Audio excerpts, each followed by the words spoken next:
चाणक्य नीति के प्रथम अध्याय के 16वां श्लोक में आप लोग का स्वागत है। 16वां श्लोक में देखते हैं क्या बोलते हैं चाणक्य जी। विषाद अप्यमृतम डाह ममे देहादपि कांचनम नीचादपि उत्तमा विद्या स्त्री रत्नम दुष्टकुलादपि। मतलब बोल रहे हैं कि यदि विष से अमृत जैसे पदार्थ की प्राप्ति हो तो उसका परित्याग नहीं करना चाहिए।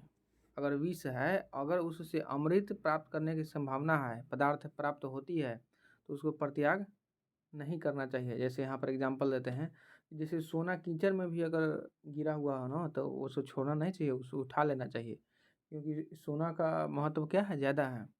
इसी प्रकार देखिए एग्जांपल दे रहे हैं, किसी गंदे स्थान पर पड़े हुए स्वर्ग को भी ले लेना चाहिए। किसी गंदे स्थान पर पड़े हुए स्वर्ण को भी क्या करना चाहिए, ले लेना चाहिए। स्वर्ण मतलब सोना। यदि किसी नीच व्यक्ति के पास कोई विद्या हो तो उसे भी ग्रहण कर लेना चाहिए। अगर कोई नीच व्यक्ति है, नीच मतलब दुष्ट व्यक्ति है, खराब व्यक्ति है, चरित्रवान नहीं है, फिर भी उसमें कुछ एक ऐसा गुण होता है, विशेष गुण है, जो आप उसको ग्रहण कर सकते हैं। कुछ ना कुछ तो होते ही है, सब व्यक्ति खराब है तो कुछ ना कुछ अच्छाई भी होता है। तो आप चाहें तो हर एक व्यक्ति से अच्छाई सीख भी सकते हैं। ऐसा नहीं कि कोई दुष्ट है तो प्योर दुष्ट ही है, प्योर दुष्ट है तो दुष्ट ही है। उससे आप सीख सकते हैं। वो आपके मन पर डिपेंड करता है, आपकी कैसी मानसिकता, कैसा सोच है, उस पर डिपेंड करता है। तो वही चाणक्य जी बोल रहे हैं, यदि किसी नीच व्यक्ति के पास कोई विद्या हो तो उसे भी ग्रहण कर लेना चाहिए। नीच कुल उत्पन्न कन्या रत्न को भी ग्रहण कर लेना चाहिए। और जो अच्छे खानदान में, ऐसा खानदान, ऐसा वंश जिसका समाज में कोई मानादर नहीं है, लेकिन उसमें एक कन्या, चाहे पुत्र भी, कुछ भी उदय हुआ, अब वो बहुत ही अच्छा है, वो उन सब से प्रभावित नहीं हुआ। जो परिवार में और भी माता पिता दादा दादी हैं वो सब खराब हैं, बाकी वो अपने दादा दादी पिता और माता से प्रभावित नहीं हुए, वो अपने सच के मार्ग पर ही चल रहे हैं। तो अगर वैसे कन्या है ना तो उसको गुण को क्या करना चाहिए, ग्रहण करना चाहिए। क्या करना चाहिए, ग्रहण करना चाहिए। यानी सीखने के लिए बता रहे हैं चाणक्य जी कि आप किसी से भी कुछ भी सीख सकते हैं, अगर उसमें कुछ अच्छाई है तो।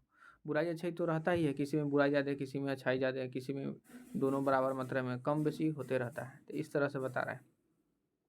आगे देखिए, यहाँ तथ्य यह ध्यान में रखते हुए योग के आचार्य चाणक्य के अनुसार निज कुल की कन्या ग्रहण करने की बात कह रहे हैं, उससे विवाह करने की बात नहीं कर रहे हैं। देखिए यहाँ समझ लेने की बात है, यहाँ पर जो बोला गया है, यहाँ यह तथ्य ध्यान में रखने योग्य है कि आचार्य चाणक्य नीच कुल की कन्या को ग्रहण करने की बात कर रहे हैं, उससे विवाह करने की बात नहीं कर रहे हैं। ग्रहण करना मतलब गुण ग्रहण करना। अब जो भी अच्छा है उससे विवाह कर लीजिए, नहीं, आप एक से न विवाह कर सकते हैं, बहुत सारे से विवाह थोड़े कर सकते हैं। तो यहाँ उस अच्छाई को बताया जा रहा है जो खराब ही है मगर उसमें एक विशिष्ट गुण है, तो वो गुण को ग्रहण करना चाहिए, ना कि विवाह करना चाहिए। इसलिए यहाँ पर डायरेक्शन में बता दिया गया कि यहाँ यह तथ्य ध्यान में रखने योग्य है कि आचार्य चाणक्य नीच कुल की कन्या ग्रहण करने की बात कह रहे हैं, उससे विवाह करने की नहीं। नीच कुल की कन्या के गुण को ग्रहण करने की बात कर रहे हैं, ये यहाँ पर लिखते हैं, उससे विवाह करने की नहीं।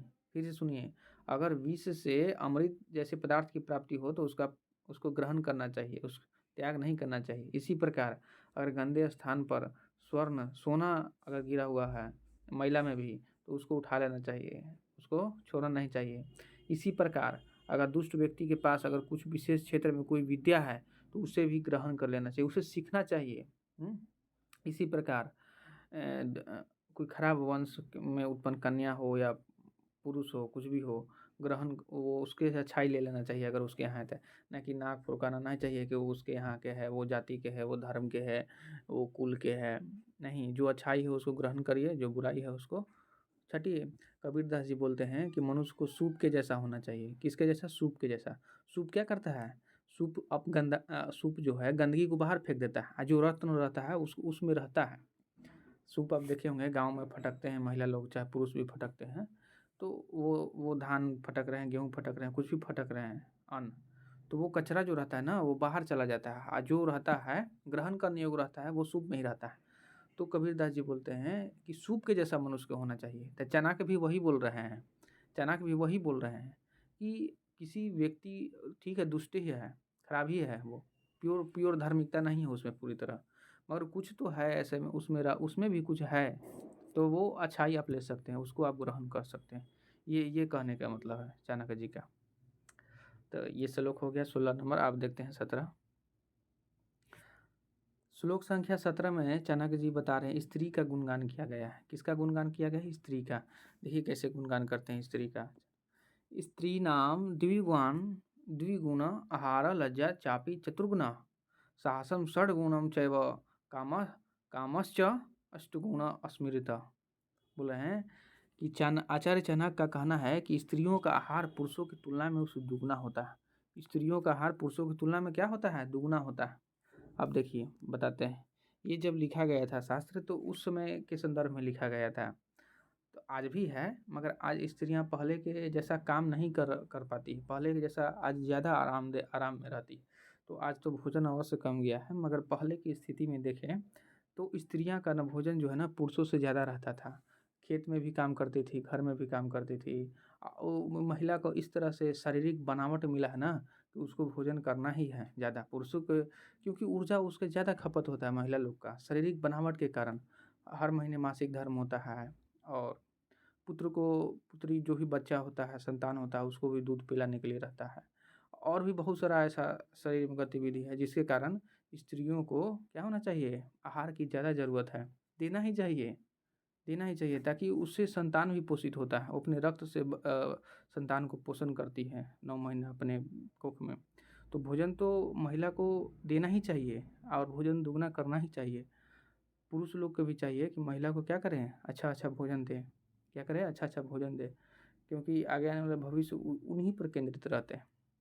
महिला अगर स्वस्थ रहेंगे, पुष्ट रहेंगे, ज्ञानवान रहेंगे, तभी संतान भी स्वस्थ पैदा होगा, ज्ञानवान होगा। आचार्य चाणक्य बोल रहे हैं कि स्त्रियों का आहार पुरुषों की तुलना में उनसे दुगना होता है। ये प्राकृतिक गुण है, ये प्राकृतिक गुण है। प्रकृति इस तरह से बनाया गया है कि स्त्रियां ज़्यादा भोजन करती है। तो चाहिए ना कि वो पुरुष की जो मानसिकता है इसको ठीक करना चाहिए। ज़्यादा खाती है तो ऐसा नहीं कि वो खराब है, नहीं, उसको खिलाना चाहिए। भाई आप क्या कर रहे हैं? महिला ज़्यादा काम करती है। उस समय का देखा जाए तो आज थोड़ा कम गया है महिला का काम। घर में हर चीज़ मशीनीकरण हो गया है। ना खेत में काम करना है, ना घर में काम करना है, सब मशीन से। ना सिलौट पीसना, ना ज़्यादा चलाना है, ना भोजन अच्छा से बनाना है। इस तरह से तो वो अपने काम कम करती है। तो आज कम भी भोजन कर रही है अगर पुरुष की तुलना में किया जाए। उस समय की बात किया जा रहा है। आज भी है, महिला बहुत खाती है। सब पर नियम ना कुछ फेल हो जाता है, मगर महिला को भोजन ज़्यादा करना ही चाहिए और पुरुष को ज़्यादा खिलाना चाहिए पौष्टिक, ताकि आने वाला भविष्य भी क्या रहे? सुरक्षित रहे।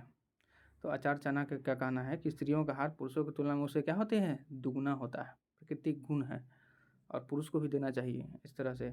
नहीं तो कुपोषण ज़्यादा महिला में ही होता है। कुपोषण अगर नहीं भोजन दिया जाए तो ज़्यादा महिला में ही होता है। अर्थात वे अधिक भोजन करती है। अर्थात वे क्या करती रहती है? अधिक भोजन करती है। इसी प्रकार वे पुरुषों से अधिक लज्जाशील होती हैं। देखिए, पुरुषों से क्या होती है? अधिक लज्जाशील होती हैं। पुरुषों से अधिक लज्जाशील होती हैं। चाहकर भी अपने मन की बात नहीं बता सकती। स्त्री में पुरुष से कितना लज्जा बहुत ज़्यादा होता है। स्त्री में क्या होता है? लज्जा बहुत ज़्यादा होती है, इसलिए वो अपनी मन की बात नहीं कह सकती है। क्या करती है? अगर आज देखा जाए लड़का लड़की भी अगर प्यार करती है ना, तो बहुत कम ही है जो लड़की प्रपोज करती है। लड़का को ही मजबूरन प्रपोज करना पड़ता है, क्योंकि अंदर से तो वो जानता ही रहता है लड़का कि वो हमसे प्यार करता है। हमसे क्या करता है? प्यार करती है।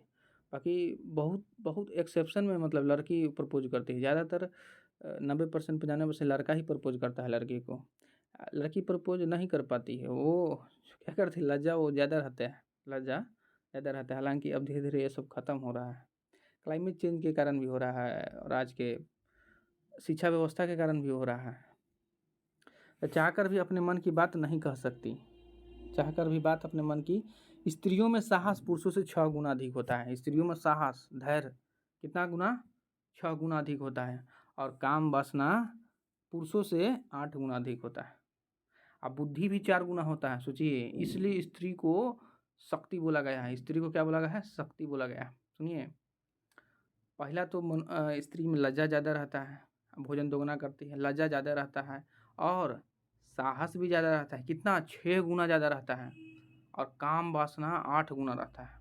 मगर हम यहाँ समाज में देखते हैं तो यहाँ तो उल्टा ही देखने को मिलता है। यहाँ पर देखने को मिलता है कि अब रेगुलर वे में अगर अखबार पढ़ते हैं तो उसमें आपको मिल जाएगा कि पुरुष ही जो है ना स्त्री के साथ बलात्कार करता है, छोटे छोटे बच्चे के साथ बलात्कार करता है।